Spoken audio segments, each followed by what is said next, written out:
Now, the economic freedom fighters announced on Friday that it would not participate in a government that includes the Democratic Alliance. On Thursday, last week, President Cyril Ramaphosa stated that the ANC leadership had decided that a broad collaboration was the most suitable way forward for South Africa.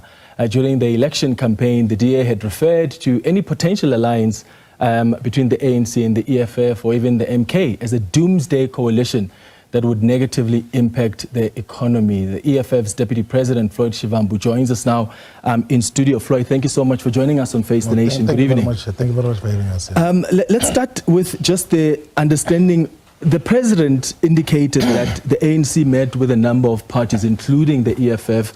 There were constructive discussions. Are you able to share with us how constructive those were? What did they propose? What did you put on the table before the ANC? No, look, we have, as the Economic Freedom Fighters met with the leadership, the delegation from the ANC, which came, first meeting was to say they've got 3 different options as to what should happen now that there's no outright winner after the 2024 general elections. And then the next meeting they came to say that they came from the National Executive Committee to say that they are proposing a government of national unity which includes all political parties that contested elections. And then we say that doesn't make sense. It's not sensible to say that all political parties that contested elections must form government together. We then said that there has to be sound ideological principles and foundational values that define whoever is going to constitute government together, so that you do not spend a lot of time debating and clashing amongst each other as government as to what foreign policy positions do you take, how do you interpret the poverty, inequality, and unemployment crisis that is defining South Africa. How do you approach the redress question? And our persuasion to the ANC was to say that because despite the fact that we have got substantial ideological differences with the ANC, there are at least some common features that define us and maybe other political parties. One is the emphasis that we should redress the historical imbalances that were caused by colonialism and apartheid. We should redress the imbalances of the past. We should confront white supremacy and domination over the economy. But you have got political parties that do not believe in such ideals, which think that let's just proceed as if there was no colonialism and apartheid in South Africa, who are not even associated at all with the redress question, but also who are saying that let us uplift the very progressive gains that were gained in protection of workers' rights. We then say that there are so many basic principles which we can agree on. Of course, in terms of what happens afterward, we might disagree because our path says that ultimately we should go into economic freedom in our lifetime, which is socialist in character.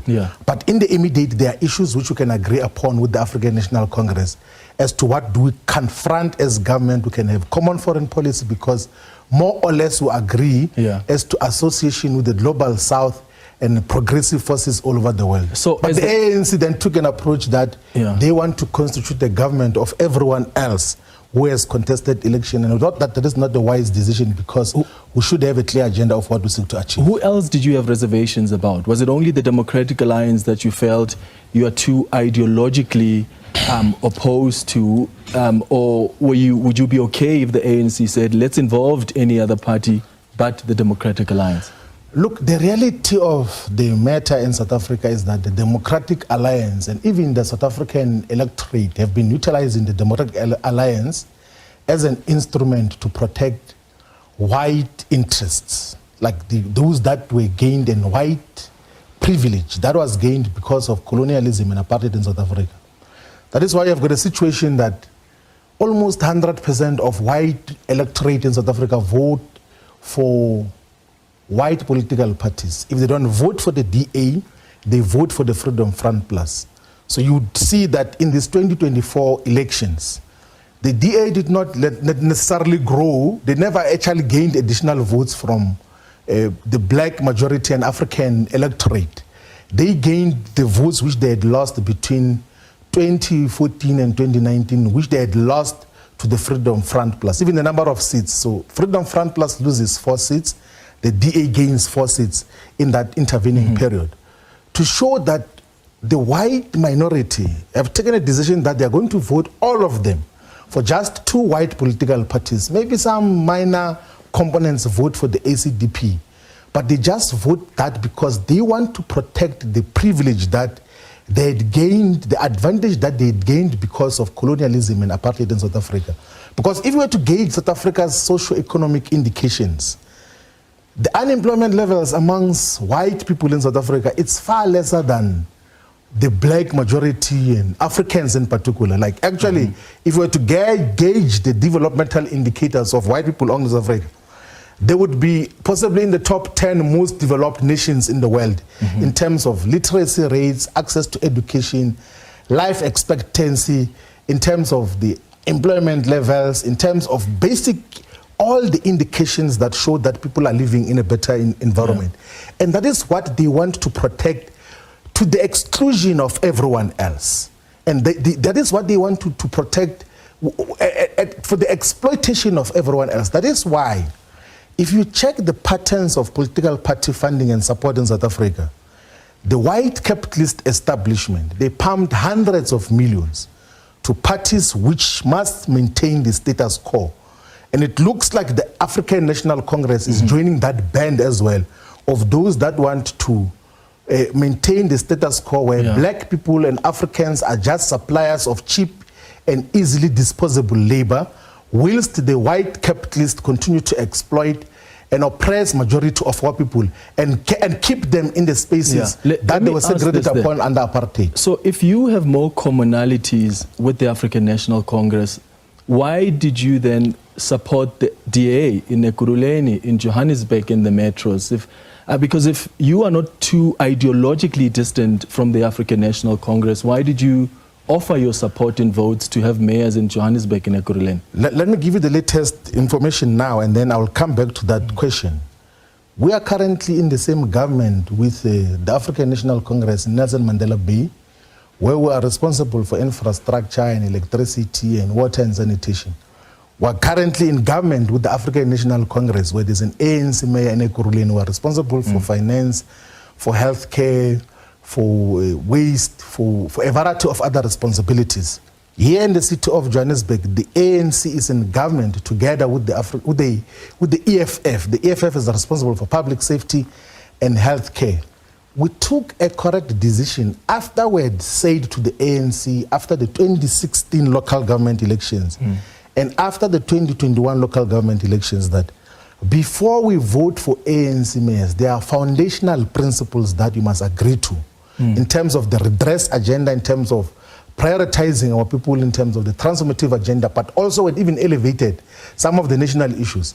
And the ANC arrogantly did not want to talk about the issues that affect our people on the ground. They just want an elite pack that let's just share positions without discussing what then obtains on the ground. Have they discussed that in this new agreement? That, by the way, currently, our approach to negotiation now is to then deal with principal issues as to what is in it for the people of South Africa. Before we do the elite pack thing of who must be a speaker, who must be a minister of what and what, we're first discussing the principle of how do we constitute government. And in the past, the ANC did never agreed. Even, by the way, those instances where I gave you of Nelson Mandela Bay, of Ekurhuleni, of Johannesburg, and even in Ethekwini in some instances, was never with the approval of the national leadership of the ANC. It was done with the provincial leadership who had said that, but this is logical, we can agree on a common agenda. There seem to be some puppet master who is in control of the national leadership of the ANC, who's telling them what to do. So that characterization of the Democratic Alliance of the EFF as enemy number one seems to be defining a certain section or faction in the ANC to characterize the EFF as enemy number one, which must never be entertained, which must never be interacted with on any issues that involve government.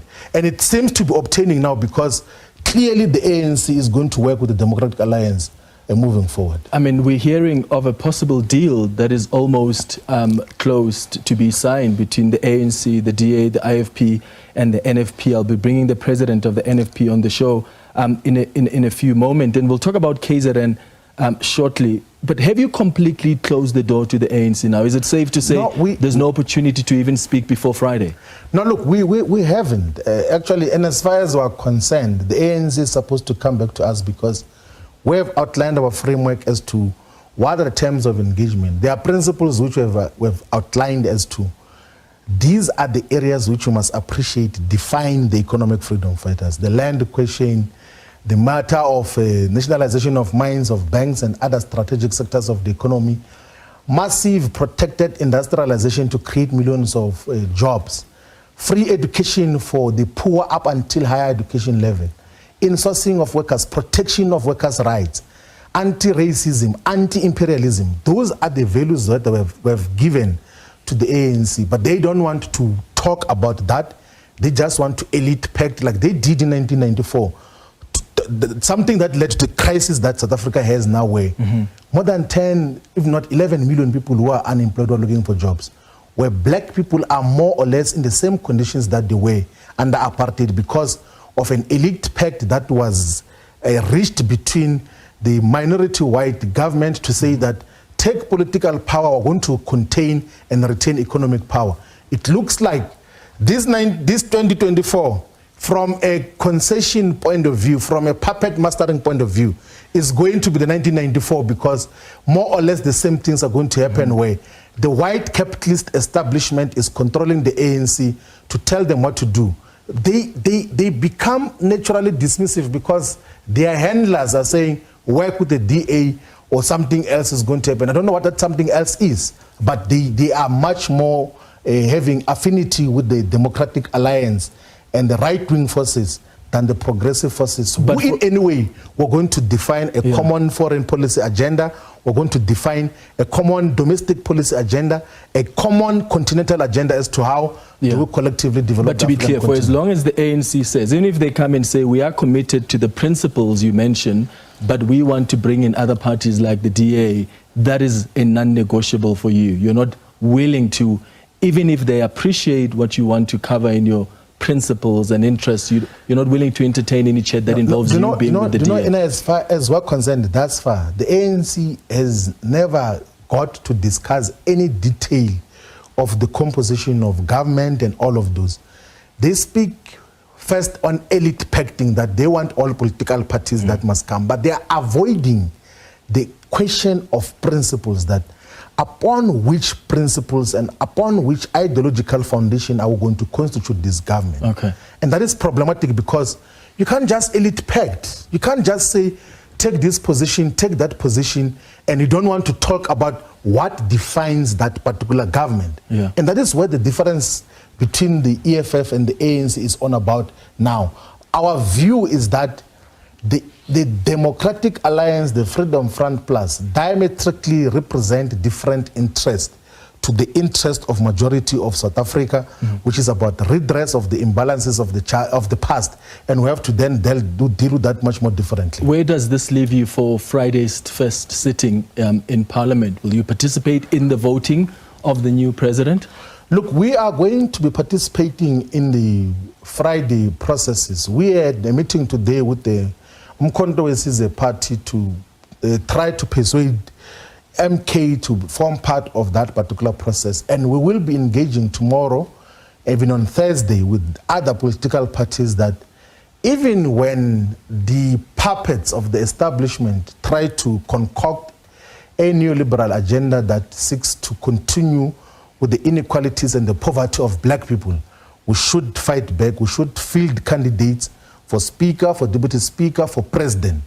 And we want to appeal as well to the conscious members of the ANC that if they are given illegal and unlawful instructions, they must vote against such nonsense so that we can constitute a proper government that is going to lead South Africa. So you will be fielding your own candidates for speaker, for president? If there is no agreement that is sound between now and Friday, we're definitely going to field candidates for all the positions that are going to be contested. Let me ask about the EFF's position of a national government of unity and get clarity on what has changed. Because Julius Malema, when he spoke to the BBC last year, was, and I quote here, the president is not carrying the national agenda. We need a government of national unity constituted by all of us who are not driven by political party interests, but the interests of South Africa to resolve this immediate crisis, which will affect all aspects of our lives, end quote. He was referring to the challenges the country is facing around the economy, around unemployment, Eskom. What did he mean by that when he supported then the idea of a government of national unity with all the parties, as he said, but now as the EFF, you're coming and saying that's actually not a position you want to take? So that context of that interview, which is being opportunistically utilized now, was when we're saying that Ramaphosa must immediately step down. And remember, the Constitution says that when a president steps down, the government is dissolved. And then we say that as part of the transitional measures. It was after the Phala situation where we say that Ramaphosa must step down as part of the transitional measures now, so that we don't go to early elections. Let's constitute a government of national unity, whatever it's formed for, because the period towards elections was not necessary to could call early elections. That was the context of it. But also you must appreciate that we're now dealing with the politics of electoral outcomes that came from the 2024 general elections. And by the way, in that period when he spoke about that, it was before the parties whom we had said that ideally in South Africa, when the ANC loses power, it must be taken out of power completely. Yeah. But we had a variety and a myriad of political parties who were sponsored by the Oppenheimers to characterize and define the economic freedom fighters as an enemy force. Yeah. And we can't stand back and say, you call us an enemy force and then later on want to form a government with you. We will never do that. To be fair, yes. Floyd, I watched this interview again. This context, the presenter was asking Julius Malema about the crisis, the challenges that the country is facing, and particularly because we were just about to get into, I think, the higher stages of load shedding.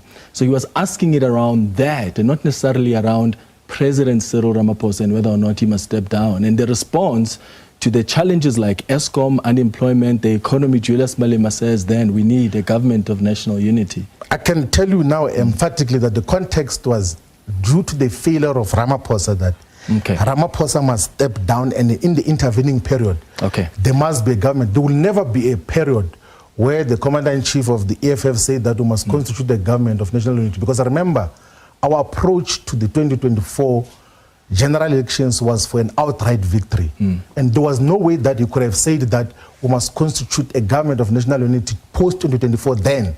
He was speaking in the intervening period that if we recall this one and the government collapses, let's constitute a GNU for transitional purposes, not as a permanent feature. Let's talk about KwaZulu-Natal. There are reports this evening that there is possibly a deal that is almost to be signed between the ANC, the DA, the IFP, and the NFP. And I know you had indicated as the EFF that you would want the MK to lead in KwaZulu-Natal because they would be the party that received the highest of votes. How do you respond to the possibility of this deal that would see the IFP president become premier of KwaZulu-Natal? We have not yet authenticated that rumor which was spread by Mail and Guardian, by the way. The NFP president is going to talk to you today to either confirm or refute that, but we are not aware of such an agreement. But we think that whatever government is constituted in the province of KwaZulu-Natal should involve Mkhonto we Sizwe, because a decisive number of the people of KwaZulu-Natal have voted for Mkhonto we Sizwe party. So, the Mkhonto we Sizwe party is at 45-46% of the vote in KwaZulu-Natal. And then the second party is 18% and the other one is 17%. It will be just pure opportunism. It will be unethical to want to constitute a government when a decisive number of the people of KwaZulu-Natal have said that Mkhonto we Sizwe is the preferred party. But why didn't you take that position in Joburg and Ekurhuleni? Because there was a time when the ANC was trying to say to you, the majority of people have voted for us. We've got the highest number of votes. Let's become premier. And yet, what you insisted on as the EFF was, no, let's give the opportunity to the smaller parties, which is why in Johannesburg now, there's a leader from a smaller party that has become mayor. You know, in the context of Ekurhuleni and Johannesburg, the ANC just is the one that refused to form government in those instances, because we said to them, here are basic principles of issues which, by the way, even constitute your own conference resolutions on the land question, on the creation of a state bank, on the discontinuation of private ownership of the South African Reserve Bank, on the provision of free sanitary towels to girls who cannot afford that, on insourcing of workers. And I will say, but these constitute your resolutions. Let's please have to constitute government based on those principles. And then they arrogantly said that we cannot do that. And then what we did purposefully and tactically was to then unplug them from power, because we knew that once we unplug the ANC from power, they become irrelevant as an organization. And we succeeded in reducing the electoral dominance in those spaces where we unplugged them from power.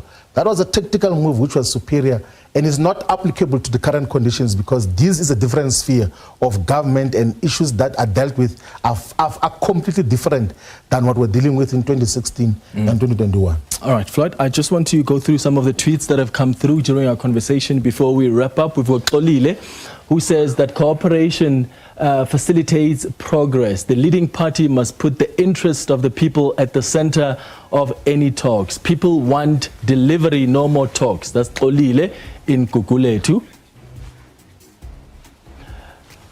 Hashirama says they have no choice, really. They have to compromise, but it looks like there won't be any resolution soon. Every party is still trying to get things going on their own way. And KG says, I expect the political parties, to maintain their policies and ideologies. It wouldn't make sense if an ANC, EFF or MK were to work with a far-right party like the DA. What would they be working on? I love that Floyd clarified that the EFF wouldn't work with the DA. The policies, ambitions and objectives just clash. That's a message there from KG. Thank you so much for sharing with us some of your responses to the question we're asking tonight on Twitter. We'll also play some of your WhatsApp voice notes that have come through. Floyd Shivambu, thank you so much for joining us tonight on Face the Nation. No, thank you very much for having us. And I think, we're clear in terms of how we're moving forward. We've given the ANC an opportunity to respond to issues that reflect the interest of our people. They are not interested in that. They want to elite pact with the Democratic Alliance because they seem to be controlled by the same establishment. We are not going to be part of that. But if they want to talk about the interest of the people, the EFF is available to talk as to how do we constitute a progressive government and will take South Africa forward. All right, so the door is not completely closed to the ANC. After the break, we'll speak to the NFP president to find out what's going on in KwaZulu-Natal. Is there a deal possibly on the cards? Stay with us here on Face the Nation.